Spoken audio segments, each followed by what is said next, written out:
Welcome to the deep dive. Ready to tackle algebra? Algebra. Yeah, I know. For some, it's a love-hate thing. Definitely. But honestly, it's everywhere. Yeah. Like splitting a restaurant bill or figuring out how much paint you need. It's the hidden language of so much. Exactly. So today's deep dive, we're going to unpack WHY. This 4,000-year-old system is so powerful. 4,000 years. That's mind-boggling. I know, right? We'll see how algebra is used in real life, how it evolved, and how it shapes the way we think. It's more than just memorizing formulas. Way more. Okay, imagine this. You're driving a wagon loaded with hay bales, hit a bump, lose 6 bales. You check, and you've got 10 bales left. How many did you start with? This is where algebra comes in. Makes it easy. Yeah. We can make an equation. It's kind of like a math model of what happened. X, that's our starting point, the unknown. Right. Minus 6, the bales we lost, equals 10, what we've got left. X minus 6 equals 10. Yep. To find X, we got to bring the equation back into balance. Add 6 to both sides, and bam, X equals 16. 16 bales to start. Exactly. Now, something a bit more modern. You're at the gas station. Gas is $3 a gallon. You've got $25. Classic problem. How much gas can you buy? Let me think. Our equation now is 3X, price per gallon times the amount we don't know, equals 25. Our budget. Got it. Isolate X. We divide both sides by 3. We can get 8.33 gallons. Nice. See? You're already using algebra. But why learn it all fancy if we can figure this stuff out? Good point. That's where it gets even more interesting. It's like those examples, they're just the tools in the toolbox. Okay, so there's more to it. As algebra gets more complex, we can model and solve way harder problems, and that's the point. So not just hay bales and gas. Nope. It trains your brain to tackle any unknowns in a structured way. Break problems into steps, spot patterns, use logic. It's like a brain workout for problem solving. You got it. And these skills, they're used everywhere. Science, tech, engineering, finance, you name it. So we're not just learning equations, we're learning to think better. Precisely. Even if you don't use algebra every day, you're using the kind of thinking it develops. Planning a budget, analyzing stuff, even playing games. Wow, I never thought of it like that. So, ready for a bit of time travel to see where this all began. Always up for some history. Let's go way back. Ancient Babylon. Over 4,000 years ago, they were using algebraic thinking for practical stuff. They didn't have our fancy symbols, though. Yep. But they laid the groundwork. It's mind-blowing. From Babylon, we're off to ancient Greece. The Greeks, they were all about geometry, weren't they? Yeah, but their geometry actually set the stage for a lot of algebra. It's like they were doing algebra without knowing it, especially with proportions and ratios. And get this, they stumbled upon something that totally messed with their understanding of numbers. Irrational numbers. Irrational numbers, what are those? Imagine you're a Greek. Everything's about perfect whole numbers and their ratios. Then bam, the square root of 2 can't be a simple fraction.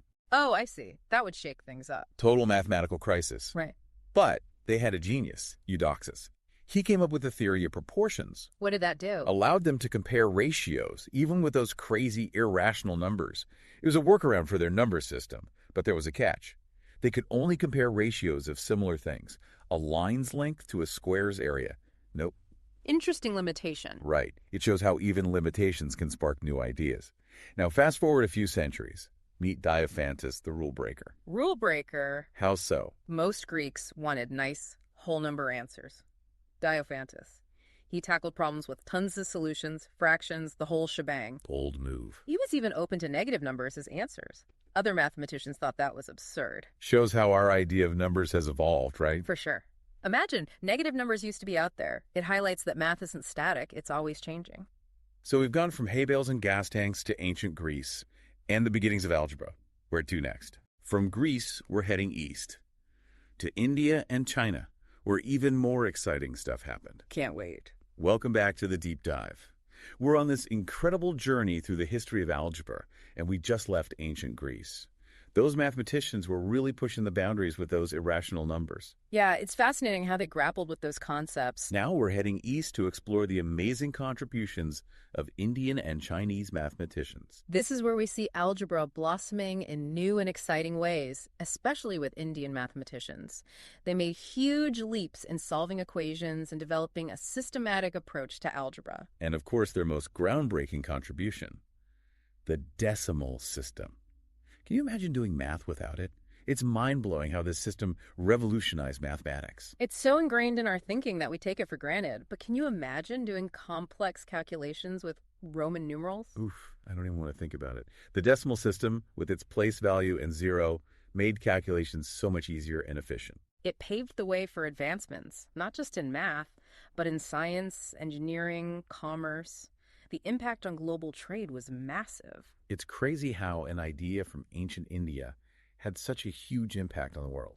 And they didn't stop there. Indian mathematicians also figured out rules for working with negative numbers and zero, concepts that were still a bit controversial in other parts of the world at that time. It's really interesting how different cultures embraced different mathematical ideas, right? What was radical in one place was common knowledge in another. Exactly. That's what makes the history of mathematics so cool. It's a tapestry woven from the contributions of all these diverse cultures, each adding its own unique perspective. Speaking of diverse perspectives, let's head over to China now. Chinese mathematicians were excelling in their own ways. They had these sophisticated methods for approximating solutions to really complex equations. Their mastery of the abacus probably had a lot to do with their approximation skills. It let them perform really intricate calculations with amazing speed and accuracy. That's a good point. It reminds us that tools and technology really influence how we approach and solve problems. The abacus was like their early calculator. It let them manipulate numbers in ways they couldn't have before. Now, let's shift our focus back to Europe. The Renaissance is about to kick off, and things are about to get very interesting for mathematics. The rediscovery of ancient Greek texts and the rise of universities really fueled a renewed interest in mathematics and paved the way for major breakthroughs. The Renaissance was like this explosion of intellectual energy, and algebra was right at the center of it all. This is when we start to see the development of a more symbolic, abstract form of algebra. It's starting to look more like what we use today. One of the key figures in this transition was Fibonacci, the Italian mathematician. He was instrumental in bringing the Hindu-Arabic numerals to Europe. We've already talked about how impactful the decimal system was, but it's worth repeating. It completely changed how we represent and think about numbers. Fibonacci's work made this system more widely known and accessible. It's like he translated the language of numbers into something everyone could understand. And as trade and commerce were booming in Europe, people really needed practical mathematical tools. This led to the abacicists. They were experts in using the abacus and that new math of the decimal system. Think of them like the original accountants or data analysts. They were in high demand, keeping track of increasingly complex financial transactions. And as they worked on these real-world problems, they started messing around with abbreviations and symbols for unknowns. This was like a baby step towards our modern algebraic notation. It's like watching symbolic algebra being born. In the 1400s, we see terms like cosa, meaning thing, and senso, meaning square, to represent those unknown quantities. It seems a bit awkward now, but it was a huge step. They were moving away from specific problems like hay bales and gas tanks and towards a more general, powerful system. This trend continued with mathematicians like Nicolas Fouquet, a French mathematician.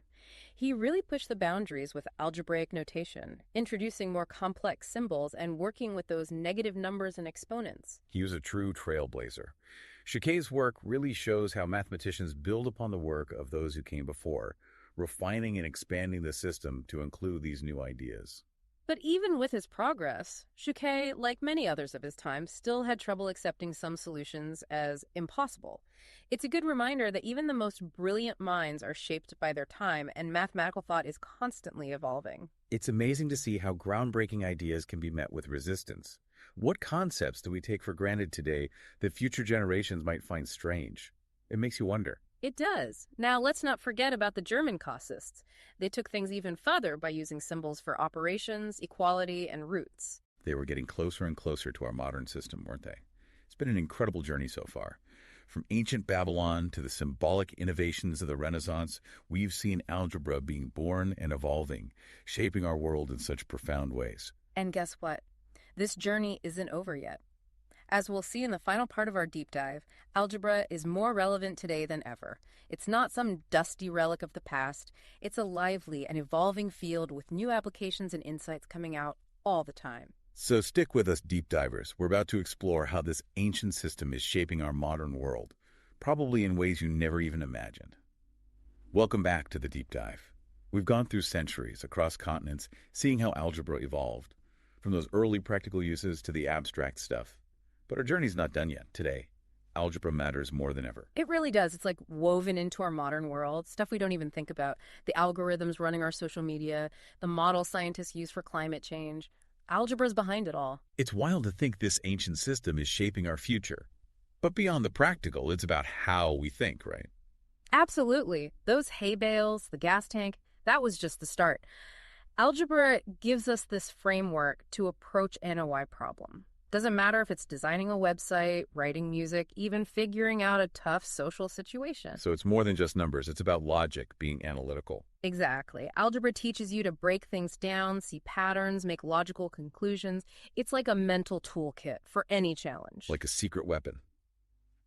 But how does something so old connect to us in LW? Well, think about it. Planning a budget. You're basically making equations, even if you're not writing them out all fancy. Trying to find the best route to avoid traffic. That's spatial reasoning, logic.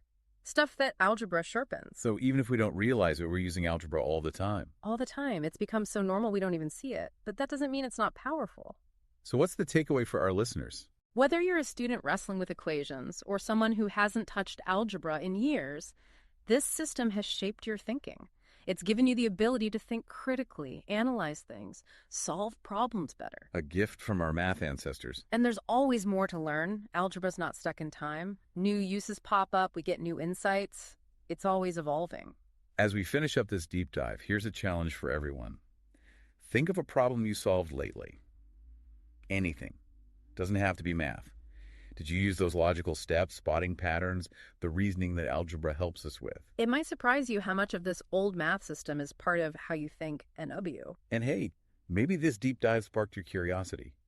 There's a whole world of algebra out there waiting to be explored. Thanks for joining us on this journey through the incredible world of algebra. It shaped civilizations, changed how we understand things, and it still helps us solve problems and find new possibilities. Until next time, keep exploring, keep asking questions, and keep those algebra brains working.